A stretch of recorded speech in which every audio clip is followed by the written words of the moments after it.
नमस्कार दोस्तों, नए वीडियो में आप सभी का फिर से स्वागत है। और आप लोगों को पता होगा हम लोग क्या कर रहे हैं, जो अपना यूपीएससी प्रीलिम्स 2026 है, इसके लिए 10,000 एमसीक्यू की प्रैक्टिस कर रहे हैं। इसमें क्या होंगे, सारे के सारे यूपीएससी के पीवाईक्यू होंगे, चाहे वो सिविल सर्विसेज के हों, यानी कि आईएएस के हों, चाहे सीडीएस के हों, एनडीए के हों, या फिर पीसीएस के हों। तो हम लोग क्या करेंगे, सारे के सारे पीवाईक्यू को ही सॉल्व करेंगे। तो इसके लिए आप लोग क्या कीजिएगा, वीडियो को लास्ट तक देखिएगा। साथ साथ आपको पता होगा वीडियो को आपको लाइक करना है और चैनल को सब्सक्राइब भी कर लेना, क्योंकि आप लोगों को सपोर्ट सही क्या सीरीज चल पाती है। तो चलिए शुरू करते हैं। आज हम लोग क्या करेंगे, जो इकोनॉमी है उसके क्वेश्चन की प्रैक्टिस करेंगे। और इसी प्रकार से हम लोग क्या करेंगे, एक शेड्यूल बना लेंगे, उसके अकॉर्डिंग टाइम के अकॉर्डिंग, यानी कि दिन के अकॉर्डिंग क्या है उसी सब्जेक्ट की प्रैक्टिस किया करेंगे। तो चलिए आज का क्या है, इकोनॉमी का टर्न है, तो आज हम लोग इकोनॉमी करते हैं। सबसे पहले क्वेश्चन आता है क्या, जो पीवाईक्यू में है, किसी देश का भुगतान संतुलन। तो आप लोगों को पता होगा जो यूपीएससी है, बैलेंस ऑफ पेमेंट से काफ़ी क्वेश्चन पूछती रहती है। तो भुगतान संतुलन किसी व्यवस्थित अभिलेख है, यानी कि जो किसी देश का भुगतान संतुलन किसका व्यवस्थित अभिलेख है। किसी निर्धारित समय के दौरान सामान्यतः एक वर्ष में किसी देश का समस्त आयात और निर्यात का लेन देन है क्या।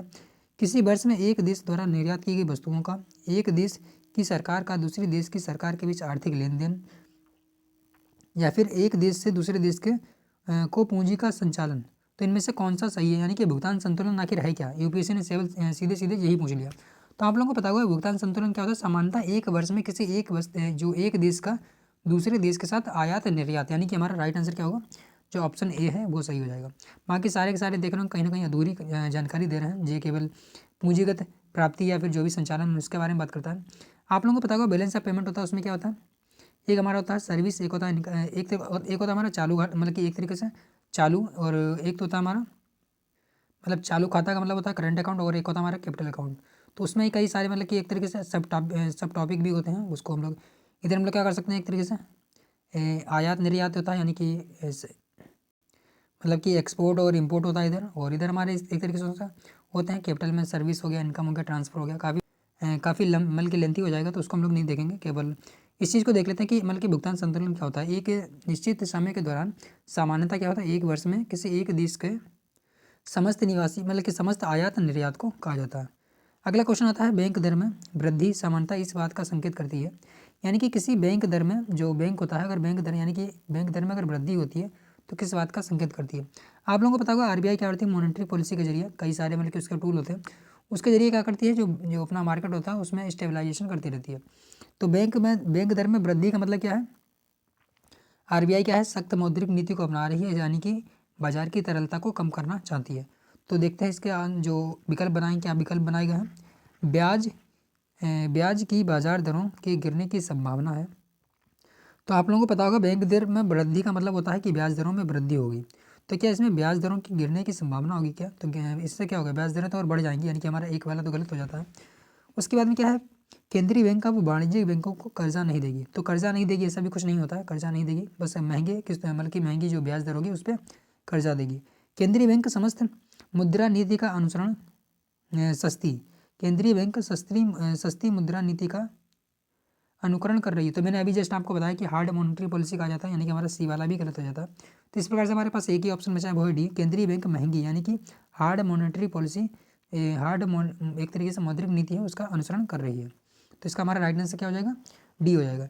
यहीं पर अगर जो हमारा बैंक दर है, बैंक दर के अलावा और भी जो भी टोल होते हैं, अगर उसको भी बढ़ाया जाता है तब भी क्या कहा जाएगा, हार्ड मॉनेटरी एक तरीके से मॉनेटरी पॉलिसी या फिर महंगी मुद्रा नीति।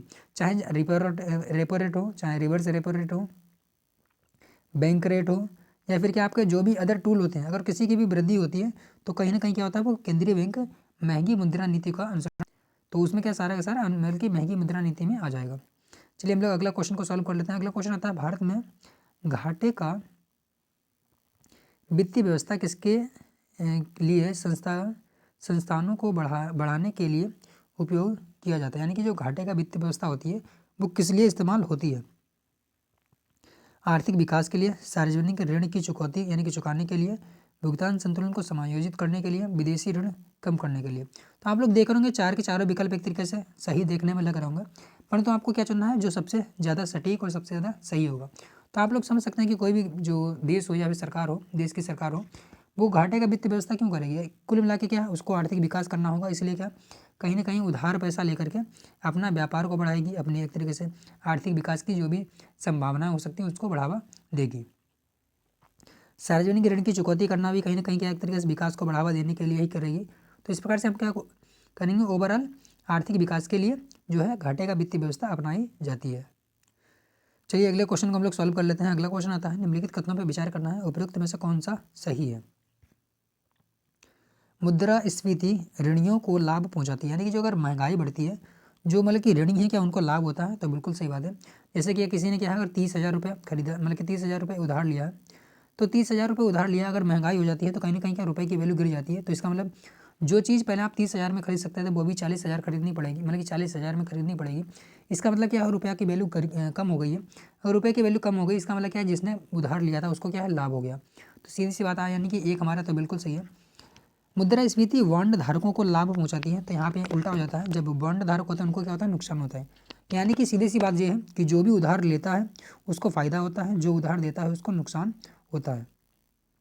तो इसका मतलब हमारा क्या हो जाएगा, सेकंड वाला गलत हो जाएगा, एक वाला सही हो जाएगा। अगला आता है, निम्नलिखित में से कौन से मामलों में भारतीय रिजर्व बैंक वाणिज्यिक बैंकों को नियंत्रित करती है। सीधे सीधे मतलब कि इसको क्या है, 2 से 3 बार यूपीएससी ऑलरेडी पूछ चुका है कि वाणिज्यिक बैंक जो है उसको आरबीआई किस प्रकार से नियंत्रित करती है। परिसंपत्ति होती है उसकी तरलता के लिए, मतलब कि परिसंपत्तियों की तरलता के क्षेत्र में जो है नियंत्रित करती है। शाखा के विस्तार है उसके मामले में नियंत्रित करती है। बैंकों का विलय आप लोगों को पता ही होगा, 14 जो वाणिज्यिक बैंक थी उसका विलय किया गया था, तो बैंकों के विलय के मामले में। बैंकों के समापन के मामले में भी क्या है, जो आरबीआई होती है वाणिज्यिक बैंकों को क्या करती है, नियंत्रित करती है। यानी कि 1 2 3 4 चार के चारों जो है विकल्प सही हैं। कभी कभी सीधे सीधे एक बार विकल्प में पूछा गया था कि आरबीआई क्या है, वाणिज्यिक बैंकों का बैंकर के रूप में काम करता है। तो ये भी आप समझ सकते हैं, ये टिक जो होगा हमारा सही होगा। और एक तरीके से एक बार विकल्प इस तरीके से बनाया गया था कि जो आरबीआई है वाणिज्यिक बैंकों को क्या करती है, एक तरीके से अंतिम उधारदाता के रूप में मानी जाती है। तो आपको ये चीज़ भी ध्यान रखनी है कि वाणिज्यिक बैंकों के लिए अंतिम उधारदाता के रूप में कौन होगा, आरबीआई होगा। यानी कि अगर कोई भी कभी प्रॉब्लम आती है तो आरबीआई ही क्या करेगी, वाणिज्यिक बैंकों को सहायता पहुँचाएगी। अगला आता है, निम्नलिखित में से कौन सा पूंजीगत लेखा की रचना करते हैं। तो कौन पूंजीगत लेखा की रचना करते हैं, अभी हमने लोगों ने जस्ट पढ़ा था बैलेंस ऑफ पेमेंट में, जिसमें एक होता है हमारा करंट अकाउंट, एक होता है हमारा कैपिटल अकाउंट। तो यानी कि पूंजीगत जो लेखा है उसकी रचना कौन करता है। तो इसमें देखेंगे आप, जो विदेशी ऋण होते हैं हमारे, तो विदेशी ऋण उसमें आते हैं एक तरीके से, और प्रत्यक्ष विदेशी निवेश हमारा एफडीआई भी उसमें ही आता है, यानी कि पूंजीगत जो लेखा होता है उसमें एफडीआई भी आता है, और एफपीआई यानी कि एफपीआई भी आता है। परंतु निजी प्रेषण मैंने आपको किस में बताया था, अभी जस्ट बताया था यहाँ पे, जो करंट अकाउंट होता है उसमें निजी प्रेषण धन आता है। यानी कि हमारा एक तरीके से जो करंट अकाउंट में नहीं, यहाँ पे एक दूसरा मतलब होता है खाता, उसमें आप देख सकते हैं। तो निजी प्रेषण क्या हमारा जो कैपिटल अकाउंट है उसमें नहीं आता। तो आप तीसरा जब काटेंगे तो आपके पास आंसर आ जाएगा डायरेक्टली 1 2 और 4। तो विदेशी ऋण, प्रत्यक्ष विदेशी निवेश और पोर्टफोलियो इन्वेस्टमेंट जो हमारा आता है पूंजीगत है जो लेखा है उसमें आ जाता है। चलिए अगले क्वेश्चन को हम लोग सॉल्व कर लेते हैं। अगला क्वेश्चन क्या आता है हमारा, अगला क्वेश्चन हमारा क्या था, निम्नलिखित तरलता जो संपत्तियाँ हैं, परिसंपत्तियाँ हैं पर विचार करना है। इन परिसंपत्तियों के घटते हुए, यानी कि तरलता के घटते हुए क्रम में व्यवस्थित करना है। तो आपको लोगों को पता होगा कि सबसे तरल चीज़ क्या होती है हमारी, जो सबसे तरल क्या होता है, एक तरीके से जो सोना होता है या फिर जो हमारी करेंसी होती है वो सबसे ज़्यादा तरल होती है। तो देख लेते हैं सबसे पहले क्या, 1 2 और 4 में से कोई एक चुनना है। यानी कि 1 2 और 4 में सबसे तरल कौन होगा, बैंक के पास मांग जमा, बैंकों के पास सावधिक जमा तो बिल्कुल नहीं होगा, टाइम डिपॉजिट तो हो ही नहीं सकता, यानी कि 2 हमारा गलत हो जाता है, और करेंसी। तो यानी कि करेंसी हमारा नंबर 1 पे है, तो इनमें से कोई एक होगा। अब 1 और 3 में से कोई देख लेते हैं कौन सा सही है। बैंकों के पास बचत जमा, बैंकों के पास मांग जमा। तो आप लोगों को पता होता है डिमांड डिपॉजिट क्या होता है, एक तरीके से जो होता है मतलब कि ज़्यादा लिक्विड होती है बल्कि बचत जमा के। तो यानी कि हमारा क्या हो जाएगा, पहले 4 फिर 1, 4 1 यानी कि करेंसी, उसके बाद में मांग जमा यानी कि डिमांड डिपॉजिट, उसके बाद में हमारा क्या हो जाएगा, पास बचत जमा, और सबसे लास्ट में आएगा टाइम डिपॉजिट। तो इस प्रकार से हमारा राइट आंसर क्या हो जाएगा, डी हो जाएगा राइट आंसर। भारत में बैंकों द्वारा प्राथमिक क्षेत्र ऋणदाता के तात्पर्य के रूप में किसको ऋण देना है। मतलब कि जो हमारे भारत में बैंकों द्वारा जो प्राइमरी सेक्टर लेंडिंग होता है, प्राथमिक क्षेत्र ऋणदान होता है, इससे तात्पर्य किस क्षेत्र को है। तो क्या कृषि को प्राथमिक क्षेत्र माना जाता है, तो बिल्कुल सही बात है। एमएसएमई को क्या माना जाता है, तो हाँ अभी वर्तमान में क्या एमएसएमई को भी माना गया है। जो दुर्बल वर्ग होता है, यानी कि जो भी हमारे जैसे महिला हो गया, किसान हो गया, या फिर जो निम्न जाति के जो वर्ग होते हैं, अनुसूचित जनजातियाँ होती हैं, वो सब क्या दुर्बल वर्ग में आती हैं, तो वो भी हमारी क्या है, प्राइमरी सेक्टर में आ जाएंगे। तो उनको अगर ऋण दिया जाता है वो भी हमारा प्राइमरी सेक्टर हो जाएगा। तो इस प्रकार से हमारे क्या उपयुक्त सभी जो है इसका आंसर हो जाएगा। वर्तमान में क्या जो रिन्यूएबल एनर्जी है उसको भी प्राइमरी सेक्टर में ही काउंट कर लिया गया है। तो हम ये चीज़ भी ध्यान रखिए। प्रचंड बेरोजगारी समानता से क्या तात्पर्य है? तो आप लोग जानते हैं कि बेरोजगारी से रिलेटेड भी क्वेश्चन कई बार पूछे जाते हैं। प्रचंड बेरोजगारी हो गया, या फिर एक तरीके से कई प्रकार की बेरोजगारियाँ होती हैं, वो भी आपको सभी को पता होनी चाहिए। 4 से 5 प्रकार की मतलब कि टाइप होते हैं उनके, वो उसको उस प्रकार से डेफिनेशन दी जाती है। तो इसमें पूछा गया प्रचंड बेरोजगारी। तो प्रचंड बेरोजगारी का मतलब होता है जितनी संख्या में लोग लगने चाहिए थे और उससे मतलब कि ज़्यादा संख्या में जो लोग हैं लगे हों। इसका मतलब क्या है, कुछ लोगों की एक तरीके से जो उत्पादकता होगी वो शून्य के बराबर होगी। तो इसे हम कहते हैं प्रचंड बेरोजगारी। तो बड़ी संख्या लोग बड़ी संख्या में रोजगार करते हैं, तो बड़ी संख्या में जो रोजगार करेंगे तो उससे प्रचंड बेरोजगारी नहीं कहेंगे। वैकल्पिक रोजगार उपलब्ध नहीं है, तो ये भी हमारा गलत है। श्रमिकों की सीमांत उत्पादकता शून्य, यानी कि जहाँ पे कम लगने चाहिए तो वहाँ पे अधिक जो श्रमिक कार्य कर रहे हैं तो उनकी सीमांत उत्पादकता क्या होगी, शून्य होगी। तो यानी कि सी इसका राइट आंसर हो जाएगा। और श्रमिकों की उत्पादकता नीचे होना, तो ये तो हमारा कुछ नहीं है।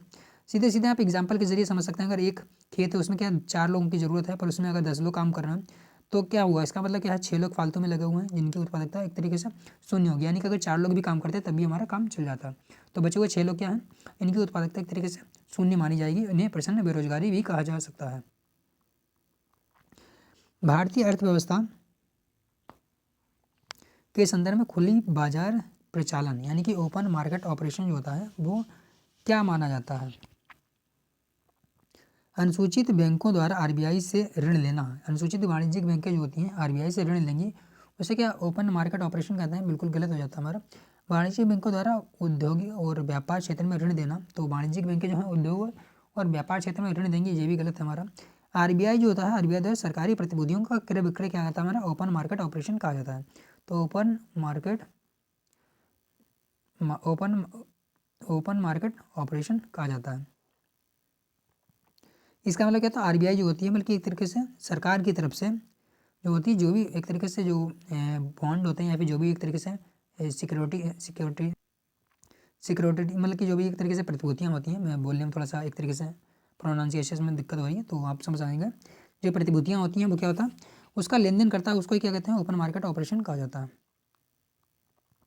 अगला क्या है, भारत में निम्नलिखित उद्योगों में से कौन सा एक पानी का सबसे बड़ा उपभोक्ता है, यानी कि पानी का सबसे अधिक यूज़ कहाँ पे होता है? वैसे आप अगर इसको देखेंगे तो आपको लगेगा कि हमारा क्या है, एक तरीके से वस्त्र उद्योग हो सकता है या फिर कागज़ एवं लुगदी हो सकता है। परंतु आपको पता होगा जो ताप शक्ति होती है, यानी कि हमारा जो भी थर्मल पावर जो एक तरीके से होते हैं उसमें अधिक मात्रा में पानी की आवश्यकता होती है। तो हमारा राइट आंसर क्या हो जाएगा, ताप विद्युत संयंत्र जो होते हैं वो हो जाएगा। उसके बाद में आता हमारा नेक्स्ट क्वेश्चन जो है, जनसांख्यिकी लाभांश का पूर्ण लाभ प्राप्त करने के लिए भारत को क्या करना चाहिए? यानी कि आप लोगों को जानते होंगे जो अपने भारत है उसमें एक तरीके से युवा आबादी बढ़ी है और मतलब कि उसका एक तरीके से लाभ लेना है तो भारत को क्या करना पड़ेगा। क्योंकि वर्तमान में क्या होता है, अक्सर जो होता है भारत इस प्रकार की चीज़ों को क्या एक तरीके से अपना लाभ के रूप में एक तरीके से लाभ या फिर मतलब कि एक तरीके से अपॉर्चुनिटी होती है, अपॉर्चुनिटी के रूप में दिखाता है। तो इसका मतलब क्या है, अगर पूर्ण लाभ लेना है जनसांख्यिकी लाभांश का तो क्या करना पड़ेगा, कुशलता विकास को प्रोत्साहन देना पड़ेगा, यानी कि जो एक तरीके से कौशल है उसको बढ़ावा देना पड़ेगा। क्योंकि क्या होगा, अगर जो रोजगार होगा तभी तो मतलब कि उसका यूज़ कर सकेंगे। अगर बेरोजगारी बढ़ेगी उसकी वजह से, जैसे कि अगर कहने का मतलब यह है कि अगर जो युवा होगा अगर स्किलफुल नहीं होगा तो क्या होगा, बेरोजगारी बढ़ेगी जिसका हम लोग लाभ नहीं ले पाएंगे। तो इसका मतलब क्या हमें कुशलता बढ़ानी पड़ेगी, तभी हम लोग क्या उसका पूर्ण लाभ ले पाएंगे। अधिक सामाजिक सुरक्षा की योजनाएं मतलब कि लाना, उससे कोई मतलब नहीं होता है। शिशु मृत्यु दर में कमी करना या फिर उच्च शिक्षा का निजीकरण से तो कोई मतलब नहीं है। अगर यहीं पे बोल देता है उच्च शिक्षा को बढ़ावा देना तो कहीं ना कहीं हमारा सही हो सकता था। तो चलिए अभी हम लोग क्या कर लेते हैं, अगला क्वेश्चन आता है। अगला क्वेश्चन हमारा कौन सा है, जो 13वें नंबर का क्वेश्चन है इसको हम लोग कर रहे हैं। निम्नलिखित में से किस एक का अपने प्रभाव में सर्वाधिक स्फीति कारक होना संभव है? स्फीति कारक का मतलब होता है यानी कि एक तरीके से इन्फ्लेशनकारी, यानी कि जो मतलब कि एक तरीके से मुद्रास्फीति को बढ़ावा देगा, उसके बारे में बात की है। इनमें से कौन सा जो कारक मुद्रास्फीति को बढ़ावा दे सकता है? लोग ऋण की चुकौती, यानी कि ऋण की अगर हम चुकौती कर दें तो क्या हमारी महंगाई बढ़ेगी? हाँ, महंगाई बढ़ सकती है। क्यों बढ़ेगी? क्योंकि अगर जो ऋण होगा उसकी चुकौती होगी तो कहीं ना कहीं क्या होगा, जो मार्केट में पैसा बढ़ेगा। तो एक कारण हो सकता है, परंतु इसमें देख रहे हो आप सबसे अधिक बोला गया है, तो देख सकते हैं शायद इससे ज़्यादा भी कोई हो। घाटे बजट घाटे में वित्तीयन के लिए जनता से ऋण देना, मतलब कि जनता से ऋणदान। तो हम देख सकते हैं कि जनता से ऋण लिया जाएगा तो उसका मतलब कि कुछ खास मतलब कि एक तरीके से स्फीति कारक प्रभाव नहीं होगा, बल्कि और तरलता कम हो जाएगी। उसके बाद घाटे बजट घाटे के वित्तीयन के लिए बैंक ऋणदान, तो ये भी हमारा कहीं ना कहीं इस प्रकार का प्रभाव नहीं डालेगा। परंतु अगर घाटे का वित्तीयन किया जाता है, घाटे के वित्तीयन के लिए नई मुद्रा का सृजन किया जाता है, तो सबसे ज़्यादा स्फीति कारक प्रभाव होगा। तो यानी कि इसका राइट आंसर क्या होगा हमारा, डी हो जाएगा। तो आप सीधे सीधे समझ सकते हैं कि अगर वर्तमान में अगर रुपए की आवश्यकता होती है, घाटे का वित्तीयन करना होता है, तो अगर नई मुद्रा को छाप दिया जाएगा तो सबसे अधिक महंगाई बढ़ेगी। तो आप समझ सकते हैं इसका राइट आंसर क्या होगा हमारा, डी होगा। और इसको भी लेकर के यूपीएससी ने 2 से 3 बार क्वेश्चन पूछा है, तो आप लोग इसको भी थोड़ा सा ध्यान से देखिएगा। नेक्स्ट क्वेश्चन आता है हमारा सामान्यतः सामान्य कीमत स्तर में बढ़ोतरी निम्नलिखित में से किस या किन कारणों से हो सकती है। यानी कि सामान्यतः जो कीमत स्तर है उसमें बढ़ोतरी निम्नलिखित में से किस कारण से हो सकती है। तो सामान्य कीमत स्तर में बढ़ोतरी किन कारणों से हो सकती है। द्रव्य की आपूर्ति में वृद्धि, अगर द्रव्य जो है उसकी आपूर्ति में वृद्धि हो जाती है तो बढ़ोतरी हो जाएगी। हाँ, उत्पादन के समग्र स्तर में गिरावट, अगर क्या होता है उत्पादन में अगर गिरावट होगी तो ये भी क्या हो जाएगा हमारा, एक तरीके से जो है कीमतों में बढ़ोतरी हो जाएगी, क्योंकि अगर वस्तु है उसकी कमी हो गई तो कहीं ना कहीं कीमत बढ़ जाएंगी। तो इसका मतलब हमारा 1 भी सही है और 2 भी सही है। प्रभावी मांग में वृद्धि, अगर प्रभावी मांग में वृद्धि यानी कि अगर मांग बढ़ेगी तो सीधी सी बात उसकी क्या एक तरीके से जो है मांग बढ़ने पे क्या होगी, उसकी कीमत भी बढ़ेगी। तो इसका मतलब कि हमारा 1, 2 और 3 के तीनों सही होंगे। यहाँ पे द्रव्य का मतलब एक तरीके से आप उसको मान लीजिए, द्रव्य का मतलब पैसा है, ठीक है। अगर आपको एक वाले जो विकल्प में थोड़ा सा डाउट हुआ है तो आप समझ सकते हैं कि अगर द्रव्य की आपूर्ति में वृद्धि का मतलब अगर पैसा बढ़ेगा तो कहीं ना कहीं क्या मांग बढ़ेगी। तो इस प्रकार से आप समझ सकते हैं 1, 2 और 3। भारत की विदेशी मुद्रा आरक्षित निधि निम्नलिखित में से कौन सा एक समूह सम्मिलित है। यानी कि हमारी जो कहाँ लिखा, विदेशी मुद्रा आरक्षित निधि जो हमारी है, यानी कि जो एक तरीके से हमारा फॉरेन रिजर्व होता है, यानी कि उसके बारे में बात बोल रहा है। तो इसमें क्या क्या सम्मिलित होता है। विदेशी मुद्रा पर संपत्ति विशेष आहरण अधिकार यानी कि एसडीआर, तथा विदेशों से ऋण, तो विदेशों से ऋण हमारा इसमें नहीं आएगा, बल्कि एसडीआर तो आ सकता है, परंतु एक बार गलत हो जाता है। इस प्रकार से विदेशी मुद्रा पर संपत्ति आ जाती है, भारतीय रिजर्व बैंक द्वारा धारित स्वर्ण आ जाता है, बिल्कुल सही है। एसडीआर भी आ जाता है। अगला देख लेते हैं हम लोग क्या है, विदेशी मुद्रा पर संपत्ति बैंकों से लिया गया ऋण तो कभी नहीं आएगा। विदेशी मुद्रा पर संपत्ति आ जाएगी, भारतीय रिजर्व बैंक द्वारा धारित स्वर्ण भी आ जाएगा, तथा बैंकों विश्व बैंक से ऋण, तो ऋण कभी भी हमारे क्या पर संपत्ति नहीं होती। एक बात आप अगर समझ आएंगे तो आप आराम से क्या इसको भी काट देंगे, इसको भी काट देंगे, और यहाँ पे क्या हमारा यहाँ पे भी इसको भी आप काट देंगे। बस अगर आपने एक चीज़ को पकड़ लिया तो आप आराम से क्या आंसर तक पहुँच जाते। क्या ऋण हमारा कभी भी परिसंपत्ति के रूप में नहीं माना जाता है। तो यहाँ पे भी देख रहे हैं ऋण है, यहाँ पे भी देखेंगे कहीं ना कहीं क्या ऋण दिया था, यहाँ पे भी ऋण है और यहाँ पे भी ऋण है, यानी कि हमारा आंसर मिल चुका है हमें। कौन सा आंसर होगा हमारा, बी वाला आंसर हो जाएगा। यानी कि विदेशी मुद्रा पर संपत्ति रिजर्व बैंक द्वारा लिया गया, मतलब कि रिजर्व बैंक के द्वारा धारित जो स्वर्ण है, तथा एसडीआर यानी कि जो हमारा आईएमएफ के पास जमा रहता है। अगला आता है हमारा क्वेश्चन, नेक्स्ट है 16 नंबर का क्वेश्चन है, द्रव्य की पूर्ति यानी कि जो सप्लाई ऑफ मनी है यथावत रहे, पर यदि द्रव्य की मांग यानी कि डिमांड ऑफ मनी में वृद्धि हो तो क्या होगा। यानी कि मनी तो है, सप्लाई रहती है, मनी की जितनी सप्लाई है उतनी ही रहती है, परंतु उसकी डिमांड बढ़ जाती है, तब क्या हो जाएगा।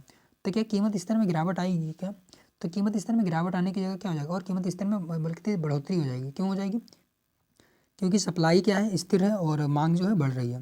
दूसरा, ब्याज दरों में वृद्धि है, तो सीधी सी बात अगर मनी बल्कि एक तरीके से स्टेबल है और उसकी मांग बढ़ रही है तो ब्याज दरों में तो वृद्धि होगी ही होगी। तो इस प्रकार से हमारा राइट आंसर क्या होगा, बी हो जाएगा।